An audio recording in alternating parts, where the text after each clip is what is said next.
নমস্কার, দেখছেন খবর বাংলা। বিকেল ৫টার সমস্ত খবর নিয়ে সঙ্গে রয়েছে আমি স্মৃতি। নজর রাখবো বিস্তারিত খবরে।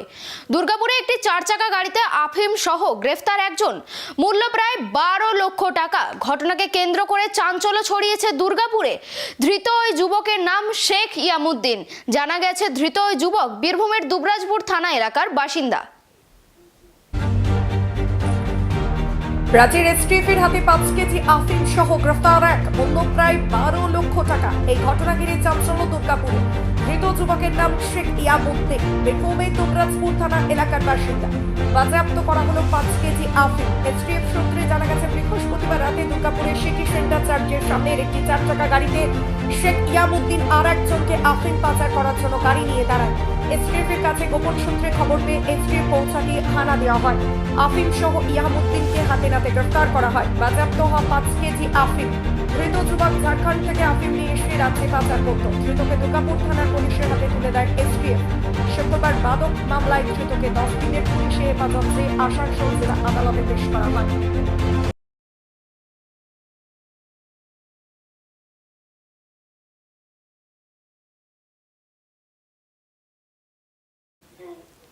দীর্ঘ কয়েক দশক ধরে রয়েছে রেলগেটটি, আর রেল কর্তৃপক্ষ সেটিকে আন্ডার বাইপাস করার সিদ্ধান্ত নিয়েছিল কয়েক বছর আগে। তবে সেই আন্ডার বাইপাস ওই স্থানে না হয়ে শালবনীতে করা হয়েছে, যার জেরে রেল কর্তৃপক্ষ সিদ্ধান্ত নিয়েছে রেলগেটটি তুলে দেওয়ার। কিন্তু মানুষ ক্ষিপ্ত হয়ে উঠেছে। দীর্ঘ কয়েক দশক ধরে রয়েছে পশ্চিম মেদিনীপুর জেলার অন্তর্গত শালবনীর মন্ডলকোপি রেলগেট। গ্রামবাসীদের যাতায়াতের সড়ক পথের এই একটি মাধ্যম।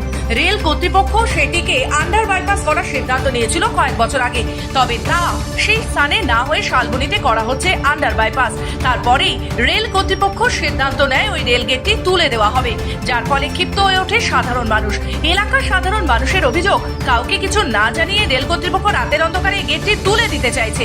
গেট তুলে দিলে কিভাবে সাধারণ মানুষ যাতায়াত করবে, এই প্রশ্ন নিয়েই আধিকারিকদের কাছে গেলে তারা কার্যত মুখে কুলু পাতে, যার ফলে রেলগেট তুলতে আসা রেলকর্মী ও আধিকারিকদের সঙ্গে বচসায় জড়ায় গ্রামবাসীরা।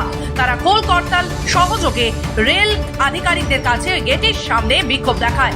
দফায় দফায় চলে বিক্ষোভ, তবে দূরপাল্লার ট্রেনকে তারা ছেড়ে দিচ্ছে যাত্রী জনসাধারণের কথা মাথায় রেখে। তাদের দাবি হলো রেলগেট রাখতে হবে, নতুবা আন্ডার বাইপাস তৈরি করতে হবে, না হলে এলাকার মানুষ যাতায়াত করতে পারবে না। আমলের এই গেটের নাম্বার ধরে ওখানে টেন্ডার হয়েছিল, এখানের গেটে, এখান থেকে ওখানে যে হয়েছে আমাদের কোনো সমস্যা নেই। আমাদের এখানে গেট তুলতে আসছে বারবার। এটা 2012 সালের পর অন্তত মিনিমাম ওদের হয়ে গেল 20 বার আসা হয়ে গেল। রাত্রের অন্ধকারে এখানে এসে 3টার পর রাত্র অন্ধকারে এসে এখানে গেট তোলা চেষ্টা হয়েছিল। পশ্চিম মেদিনীপুর থেকে নিজস্ব প্রতিনিধি রিপোর্ট, খবর বাংলা। বৃহস্পতিবার বিকেল থেকে মেঘলা আকাশ থাকার পর সন্ধ্যা নাগাদ বজ্রবিদ্যুৎ সহ বৃষ্টি জেলার বেশ কিছু এলাকায়। আর সেই বজ্রপাত এবং বৃষ্টির জেরে বৃহস্পতিবার সন্ধ্যায় মানবাজার থানার কেন্দ্রবেড়া গ্রামে বাজ পড়ে মৃত্যু হয় এক ব্যক্তির। প্রচন্ড দাবদাহ থেকে স্বস্তির নিঃশ্বাস। বৃহস্পতিবার বিকাল থেকে আকাশ মেঘলা থাকার পর সন্ধ্যা নাগাদ বজ্রবিদ্যুৎ সহকারে বৃষ্টি হয় জেলার বেশ কিছু এলাকায়। বৃহস্পতিবার সন্ধ্যা নাগাদ মানবাজার থানার কেন্দ্রবোড়া গ্রামে বাজ পড়ে মৃত্যু হয় এক ব্যক্তির। ব্যক্তির নাম অষ্টম নারায়ণ। সাইকেল নিয়ে তিনি গ্রামে ফেরার সময় বাজ পড়ে জখম হয়। মানবাজার মহকুমা হাসপাতালে নিয়ে যাওয়া হলে তাকে মৃত বলে জানান চিকিৎসকরা। একে আজ শুক্রবার সকাল থেকে সারা জেলা জুড়ে বিক্ষিপ্তভাবে বজ্রবিদ্যুৎ সহকারে বৃষ্টি শুরু হয়েছে।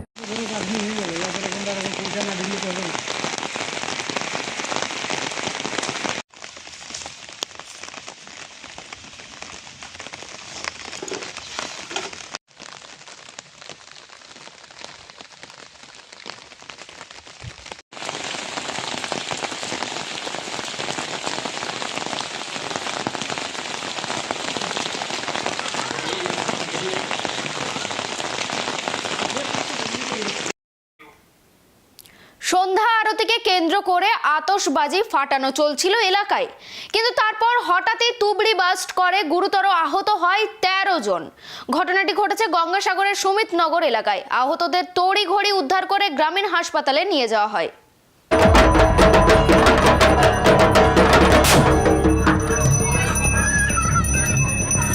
তুবড়ি ব্লাস্ট করে গুরুতর আহত 13 থেকে 14 জন। গঙ্গাসাগরে গতকাল রাত্রে সুমতি নগর এলাকায় নারায়ণ পূজায় আয়োজন করা হয় এলাকাবাসীর পক্ষ থেকে। আর সেখানেই সন্ধ্যা আরতিকে কেন্দ্র করে আতশবাজি ফাটানো চলছিল। ফাটাতে গিয়ে হঠাৎ করে তুবড়ি ব্লাস্ট করে গুরুতর আহত হলো 13 জন। তড়িঘড়ি আহতদেরকে উদ্ধার করে সাগর গ্রামীণ হাসপাতালে নিয়ে গেলে 3 থেকে 4 জনের অবস্থার অবনতি হয় শুক্রবার দিন সকাল তাদের ডায়মন্ড হারবার হাসপাতালে স্থানান্তরিত করা হয়। স্থানীয় বাসিন্দারা জানায় প্রতি বছরই পূজার আয়োজন করা হয়ে থাকে এবং পূজাকে কেন্দ্র করে এলাকার কচি কাচারা আতশবাজি ফাটায়, কিন্তু হঠাৎ করে এমন দুর্ঘটনার ফলে আতঙ্কিত হয়ে রয়েছে এলাকার মানুষজন। কারোর মাথা ফেটে গিয়েছে, কারোর বা চোখে লেগে চোখ ভয়াবহভাবে ক্ষতিগ্রস্ত হয়েছে। এমন ঘটনায় সকাল থেকেই থমথমে গোটা এলাকা। আমাদের এখানে নারায়ণ পুজো হচ্ছিল, ওই রাত্রি 10টার সময় সন্ধ্যা আরতি হচ্ছিল। ওই সময় ওই তুবড়ি তারাবাতি ওইগুলো জ্বালানো হচ্ছিল, ওই তুবড়ি ফেটে গিয়ে এই অবস্থা।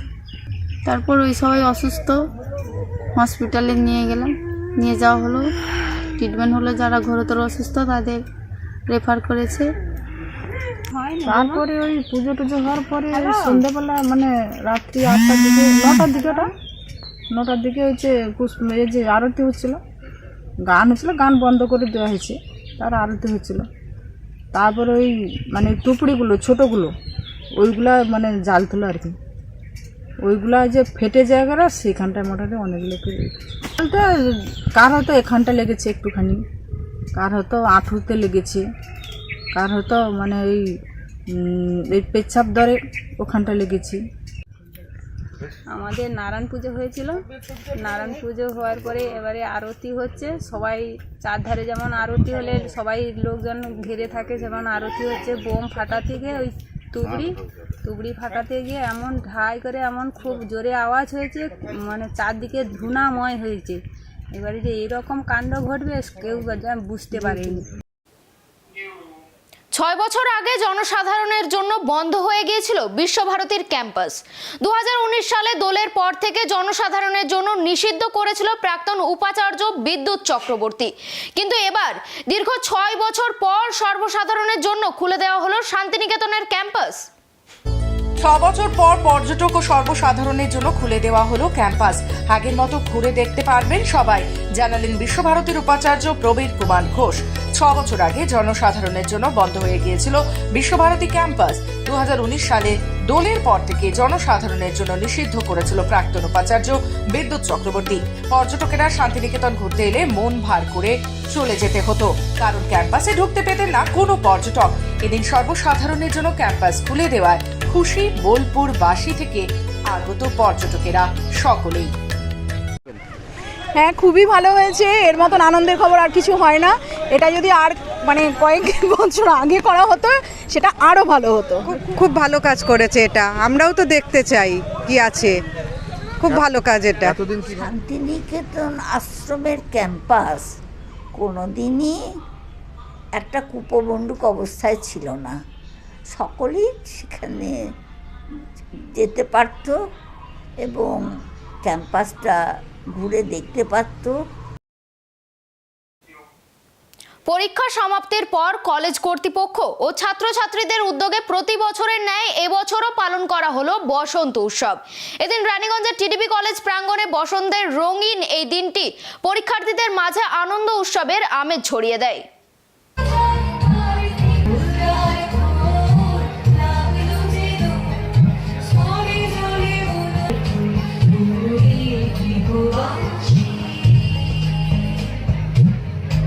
প্রতি বছরের ন্যায় এই বছরও পালন করা হলো বসন্ত উৎসব। রানীগঞ্জ টিডিবি কলেজ প্রাঙ্গণে শুক্রবার 21শে মার্চ পালিত হলো বসন্ত উৎসব। বসন্তের রঙিন এই দিনটি শিক্ষার্থীদের মাঝে আনন্দ উৎসবের আমেজ ছড়িয়ে দেয়। যদিও মূল বসন্ত উৎসবের সময় কলেজে পরীক্ষা চলছিল, তাই উৎসবটি তখন পালন করা সম্ভব হয়নি। পরীক্ষা সমাপ্তির পর কলেজ কর্তৃপক্ষ ও ছাত্রছাত্রীদের উদ্যোগে আজ উৎসবটি পালিত হয়। উৎসব শুরু হয় আবির খেলার মাধ্যমে, রঙিন হয়ে ওঠে গোটা কলেজ চত্বর। আজ আমাদের টিডিবি কলেজে বসন্ত হচ্ছে। আমরা প্রতি বছর এই বসন্ত উৎসব পালন করি। প্রতি বছর না এই বছর আমাদের বসন্ত উৎসব চলছে কলেজে। আপনারা দেখতে পাচ্ছেন যে অনেক ছেলেরা মেয়েরা রং খেলছে এই বৃষ্টিতেও, এই তাতে আনন্দ এই যে ফুটে উঠছে, এটা আমাদের অনেক বড় পাওয়া। উৎসবের অংশ হিসেবে আয়োজিত হয় সাংস্কৃতিক অনুষ্ঠান। যেখানে কলেজের ছাত্রছাত্রীরা গান, নাচ ও কবিতা আবৃত্তি পরিবেশন করে। শিক্ষকেরাও এই অনুষ্ঠানে অংশগ্রহণ করেন। কলেজের অধ্যক্ষ জানান, আজ সবাই মিলে বসন্তকে বরণ করতে পেরে খুবই ভালো লাগছে। এভাবে আমাদের সংস্কৃতি ঐতিহ্যকে ধরে রাখতে হবে। দেরি হয়ে গেল কারণ হোলি বা দোলের আগের দিন আমাদের ফার্স্ট সেমিস্টারের ইউনিভার্সিটি পরীক্ষা চলছিল। আমরা একটু লেটই হয়ে গেল আমাদের এই বসন্ত উৎসব পালন করবার জন্য, কিন্তু আমরা আমাদের ছাত্রছাত্রীদের সবসময় আমরা চাইবো সাংস্কৃতিক ভাবে তারাও খুব উজ্জ্বল হোক, তাই আমরা একটু লেট হলেও বসন্ত উৎসবটা করেছি। যদিও আজকের দিনটা একটু বর্ষা মুখরিত, কিন্তু মনের রং তো কখনো শেষ হতে পারে না, তাই আমরা মনের রঙে সবাইকে রঙিন করে দেবো। রানীগঞ্জ থেকে কৃত্তিবাস রুইদাসের রিপোর্ট, খবর বার্তা। মার্বেল পাথর থেকে মূর্তি তৈরির শিল্প। একসময় যারা ছিলেন বেকার, আজ তারাই হাতের ছেনি আর মনের কল্পনায় গড়ে তুলছেন মনীষীদের রূপ, প্রতিকৃতি, এমনকি পুজোর মূর্তি। পূর্ব মেদিনীপুর জেলার নন্দকুমার থানার অন্তর্গত পুয়াদা, ঝাউতলা সহ একাধিক গ্রামে গড়ে উঠছে নতুন এক দিগন্ত। পূর্ব মেদিনীপুর জেলার নন্দকুমার থানার অন্তর্গত পুয়াদা, ঝাউতলা সহ একাধিক গ্রামে গড়ে উঠেছে এক নতুন দিগন্ত। মার্বেল পাথর থেকে মূর্তি তৈরির শিল্প। এক সময় যারা ছিলেন বেকার, আজ তারাই হাতের ছেনি আর মনের কল্পনায় গড়েছেন মনীষীদের রূপ, প্রতিকৃতি, এমনকি পুজোর মূর্তি। রাজস্থানের খনিগুলো থেকে মার্বেল পাথরের বিশাল ব্লক ট্রাকে করে এসে পৌঁছয় নন্দকুমারের বিভিন্ন কারখানায়। এই ব্লকগুলোই হয়ে ওঠে সৃষ্টির ক্যানভাস। আধুনিক মেশিন যেমন গ্রাইন্ডিং টুলসের পাশাপাশি এখনো মূলত ব্যবহার হয় ছেনি, হাতুড়ি, কম্পাস, একদম হাতে তৈরি শিল্পকর্ম। একজন কারিগর জানান, প্রতিটি মূর্তি বানাতে লাগে 6 থেকে 7 দিন। অর্ডার অনুযায়ী তৈরি হয় মনীষীদের মূর্তি। আবার কেউ কেউ মৃত আত্মীয়ের স্মৃতিতে প্রতিকৃতি তৈরি করিয়ে নেন।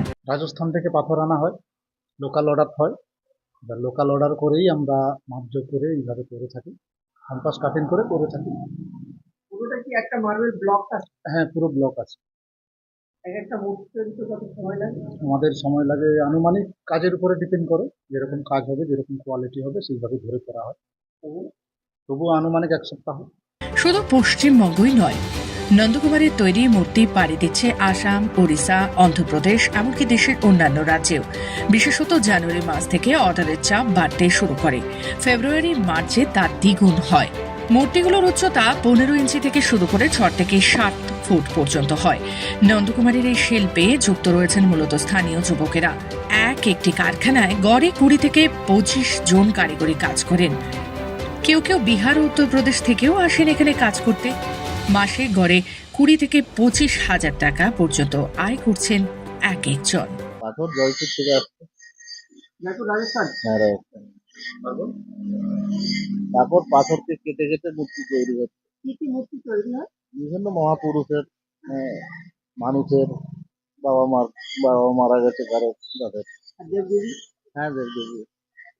কত শিল্পী এই কারখানা এখানে যুক্ত রয়েছে?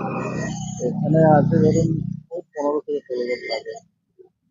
কোনো সময় কাজের, একটা কারখানা?